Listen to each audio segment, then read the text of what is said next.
Hello students, your instructor here, John Mandela with another screencast. This one in Photoshop, and we're going to be looking at something a little bit different than I normally do, but we're showing you the end, which is this kind of black and white image against this cardboard or paperboard texture background. If you hear anything in the background, that's my son having fun playing around. And this is actually a picture of my son. We're going to show you how to end up here from two different images. So first I have a cardboard image, and all it is just I took the back of a like a legal pad or whatever, that kind of paperboard back, and just scanned that in. So that's that. And then I have this picture of my son, this next tab here, and I got him in there. So first thing I did, I made a selection. I'm not going to go through the process of doing that right now because that takes a while. So I just saved the selection. I'm just going to load it up real quickly. So I just used the lasso and wand tools and whatever. Just made a quick selection around him, and actually I can see that I need to make that area part of the selection as well. Alright, anyway, so then I took him and I went to edit, copy, and then I went to the cardboard image and edit, paste. So there he is, he's named there. I can rename the layer if I want to. I'll just call it boy. That's fine.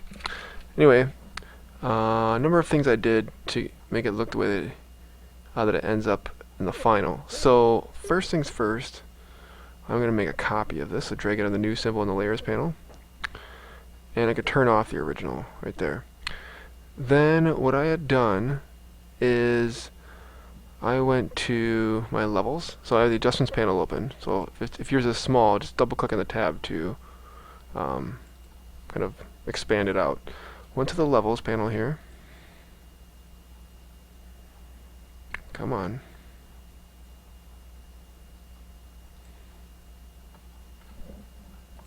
And you can see it's right here. So after I did that, right away I went down here, right clicked, and that's off the screen right now. So if I hold Alt or Option, and I can see this kind of odd Venn diagram appearing next to my cursor as I hover immediately between the two layers. Click on that. That'll restrict this levels adjustment to this boy layer. And I just hit Auto at first, and I really had a lot of brightness pumped into there, and something about like that. So I wanted to be lighter overall.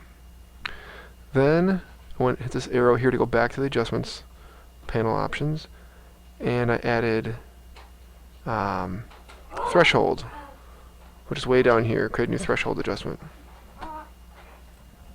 and there that is. And again, if I hold Alt or Option between these two layers, it's going to restrict it to just the boy layer again.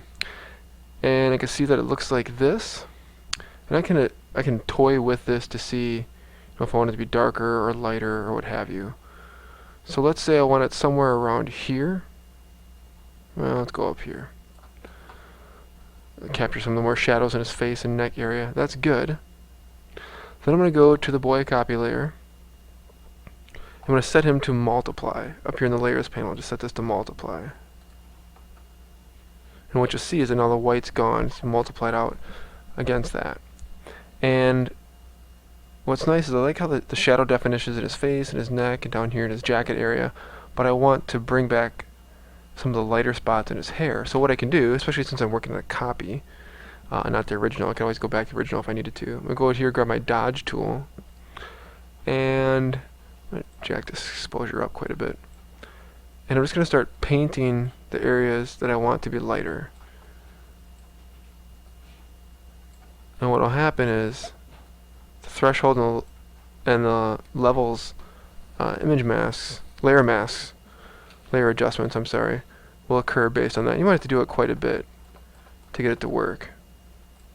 Okay, so I paused and went offline for a little bit, but it's a result of a lot of just kind of painting over and over this area with the dodge tool. You can see some of the highlights are coming back in there, and I can do that anywhere throughout here. So I could spend the next 2 or 3 minutes just kind of painting in areas with dodge tools so that more of that lighter detail can show through and not have it all just be stuck in black shadows. So that's how I ended up with that kind of sepia tone punk rock image. Enjoy.